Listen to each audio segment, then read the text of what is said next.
Under the unforgiving sun of Burkina Faso, the land stretched out endlessly in a silent battle between the elements. The heat was so intense it seemed to bend the air itself. But beneath this desolate landscape was a world teeming with possibility. Ouagadougou, the capital city, stood as a testament to resilience.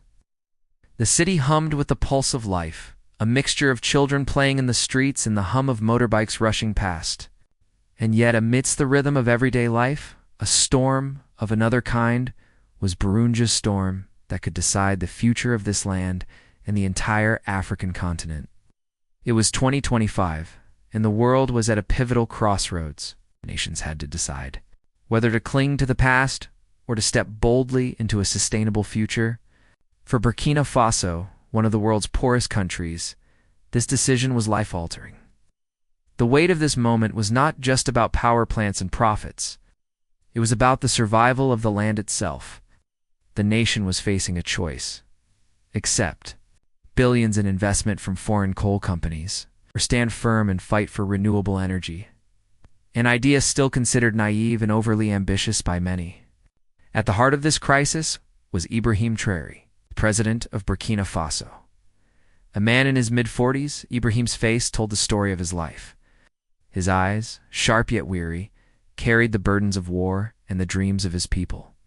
His childhood had been spent in the rural villages, where water was scarce and the sun, both a blessing and a curse, relentlessly beat down upon the earth.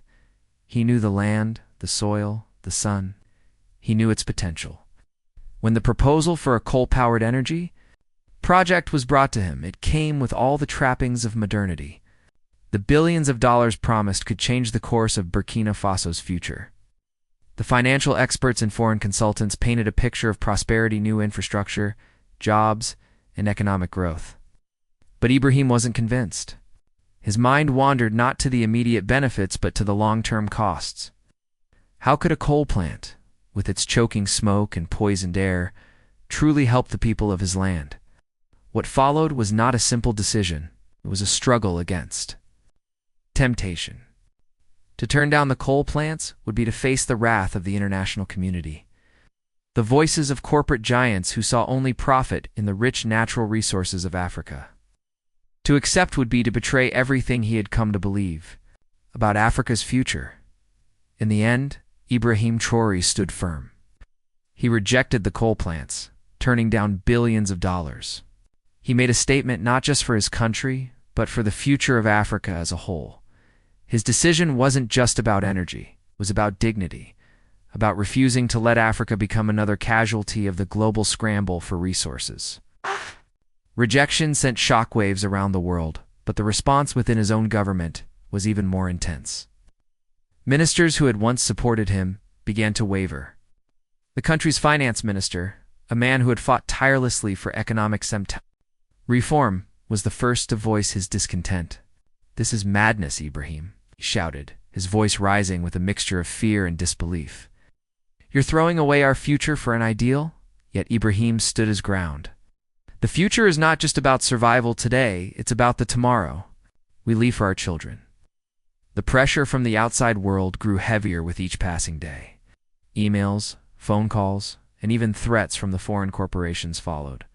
But Ibrahim's resolve did not waver. His people were not commodities to be traded. His country was not a pawn in the chess game of global politics. As the world reacted, local voices began to echo the president's sentiments. One evening, as Ibrahim sat in his office surrounded by reports and proposals, there came a knock at the door. He wasn't expecting anyone. When the door opened, a woman walked in calm, composed, yet with an air of quiet authority. She was Madame Osmain, teacher from a remote village in northern Burkina Faso. Ibrahim recognized her face. She had spoken to him years ago, urging him to consider solar energy for his country. She was a simple woman, but her presence was like a force of nature. "Ibrahim," she said, her voice low but steady, "I've come to remind you of something you once believed." He had forgotten that day, the day she had spoken to him about the power of the sun, power that could light up the darkest corners of the continent without choking its future. The idea had stayed with him, buried under layers of political pressure and foreign influence.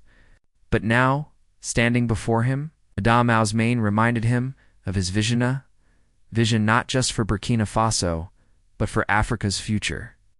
"The sun is our petroleum," she said, her eyes locked onto his, urging him to remember.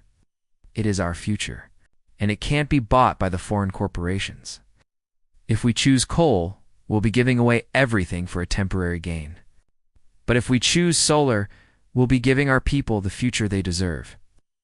Her words struck Ibrahim like a bolt of lightning. In that moment, he realized that his fight was never about coal or solar.